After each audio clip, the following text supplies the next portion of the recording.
ಗ್ರಾಮೀಣ ಪ್ರದೇಶದ ಯುವಕರಲ್ಲಿ ಅಡಗಿರುವ ಪ್ರತಿಭೆಯನ್ನು ಗುರುತಿಸಿ ಪ್ರೋತ್ಸಾಹಿಸಲು ದಸರಾ ಕ್ರೀಡಾಕೂಟ ಸಹಕಾರಿಯಾಗಿದೆ ಎಂದು ಕ್ರೀಡಾ ವಸತಿ ಶಾಲೆ ಪ್ರಾಂಶುಪಾಲ ಬಿಟಿ ದೇವಕುಮಾರ್ ಹೇಳಿದರು.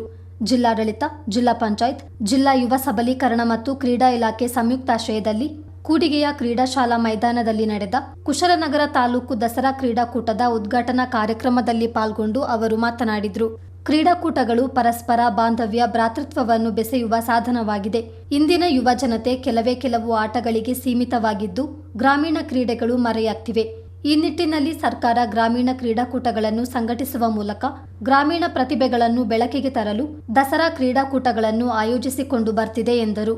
ದಸರಾ ಕ್ರೀಡಾಕೂಟ ಬಹಳ ಸರಳವಾಗಿ ನಡೀತಾ ಇತ್ತು. ಈ ವರ್ಷ ಮಳೆ ಬೆಳೆ ನಾಡಿಗೆ ಸಂಪನ್ಮೂಲ ಬರೋದ್ರಿಂದಾಗಿ ಕರ್ನಾಟಕ ರಾಜ್ಯ ಸರ್ಕಾರ ಉತ್ತಮವಾದ ರೀತಿಯಲ್ಲಿ ಅದ್ದೂರಿಯಾಗಿ ದಸರಾ ಕ್ರೀಡಾಕೂಟವನ್ನು ಆಯೋಜನೆ ಮಾಡಲಿಕ್ಕೆ ನಿರ್ಧಾರ ಮಾಡಿದೆ.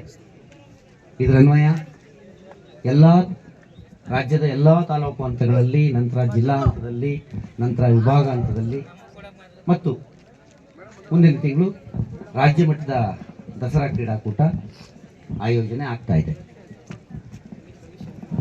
ಈ ಕ್ರೀಡಾಕೂಟದಲ್ಲಿ ತಾವೆಲ್ಲರೂ ಕ್ರೀಡಾ ಮನೋಭಾವದಿಂದ ಭಾಗವಹಿಸಿ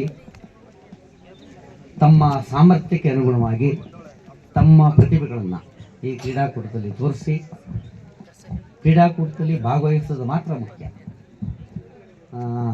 ಬರೀ ಪದಕಗಳನ್ನ ಗೆಲ್ಲೋದಲ್ಲ. ಹಾಗಾಗಿ ಜಿಲ್ಲಾ ಯುವ ಸಬಲೀಕರಣ ಮತ್ತು ಕ್ರೀಡಾ ಇಲಾಖೆ ಸಹಾಯಕ ನಿರ್ದೇಶಕಿ ವಿಸ್ಮಯ್ ಚಕ್ರವರ್ತಿ ಕ್ರೀಡಾಕೂಟಕ್ಕೆ ಚಾಲನೆ ನೀಡಿ ಶುಭ ಹಾರೈಸಿದರು. ಈ ಸಂದರ್ಭ ಅಥ್ಲೆಟಿಕ್ಸ್ ತರಬೇತುದಾರ ಆಂಟೋನಿ ಡಿಸೋಜಾ, ಕ್ರೀಡಾ ಶಾಲೆ ತರಬೇತುದಾರ ಬಿಎಸ್ ವೆಂಕಟೇಶ್, ತರಬೇತುದಾರರಾದ ದಿನಮಣಿ, ಎಸಿ ಮಂಜುನಾಥ್, ಸುರೇಶ್, ದೈಹಿಕ ಶಿಕ್ಷಣ ಶಿಕ್ಷಕರಾದ ಪ್ರವೀಣ್, ಉತ್ತಪ್ಪ, ಲಕ್ಷ್ಮಣ ಹಾಗೂ ಇಲಾಖೆ ಸಿಬ್ಬಂದಿಗಳು ಇದ್ದರು.